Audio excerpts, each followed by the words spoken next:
ಇವತ್ತು ನಾನೊಬ್ಬ ರೈತಾಗಿ ಸಣ್ಣ ಒಂದು ಮಾತು ಹೇಳ್ತಿದ್ದೇನೆ ನೋಡ್ರಿ. ಬೆಳೆ ಎಷ್ಟು ನಾವು ಚೆನ್ನಾಗಿ ಬೆಳೆದ್ರೆ ಸತಿ ವಿಧಿ ಹೆಂಗೆ ಮಾಡಿಬಿಡುತ್ತೆ ಗೊತ್ತಾ? ಮಳೆ ಬಂದು ಆನೆಕಲ್ಲು ಬಿದ್ದು ರೈತನ ಸಂಪೂರ್ಣ ನಾಶ ಮಾಡಿಬಿಡುತ್ತೆ. ಆದರೆ ರೈತ ಮಾಡಿರೋಕ್ಕಂಥ ಕೆಲವು ಎಷ್ಟೋ ನೋವುಗಳನ್ನು ಅಡಿಕೆಂದು ಒಳಗಿದ್ರ ಸತಿ ಒಂದಲ್ಲ ಒಂದಿನ ನಾನು ತಿರ್ಗಿ ಬೆಳೀತಿ ನಮ್ಮ ಛಲ ಮಾಡ್ದಾನ. ಅದೇ ನಮ್ಮ ಗಡಿಕಾಯ ಯೋಧರು ಸುತ್ತ ನಮ್ಮ ದೇಶ ಸೈನಿಕರು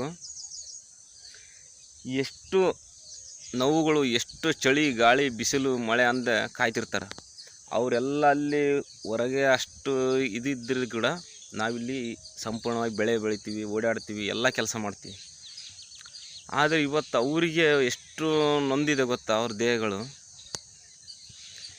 ಹೇಳ್ಬೇಕಪ್ಪ ಅಂತಂದರೆ ಈ ರೈತರು ಎಷ್ಟು ಏನೆಲ್ಲ ಕೈಗೆ ಬಂತು ಬಾಯಿಗೆ ಬಂದಿಲ್ಲ ಎಂಬಷ್ಟು ನೋವಾಗುತ್ತೆ ನಮ್ಮ ರೈತರಿಗೆ, ಅಷ್ಟೇ ಸೈನಿಕರಿಗೆ ಕೂಡ ಇವತ್ತು ನೋವಾಗಿದೆ. ಇವನೇನೋ ಒಂದು ಲೈಕ್ ಒಂದು ಕಮೆಂಟಿಗೋಸ್ಕರ ಈ ಥರ ಮಾಡ್ತಿದ್ದಾನೆ ಅಂತ ಅನ್ಕೊಂಬೋದಲ್ಲ.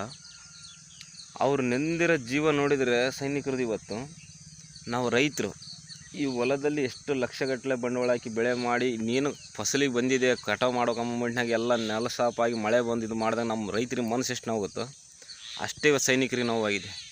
ಇದು ಸಣ್ಣ ಮಾತು ಒಂದು ರೈತರು ನಿಮ್ಗೆ ಇಷ್ಟ ಆದರೆ ಫಾಲೋ ಮಾಡಿರಿ.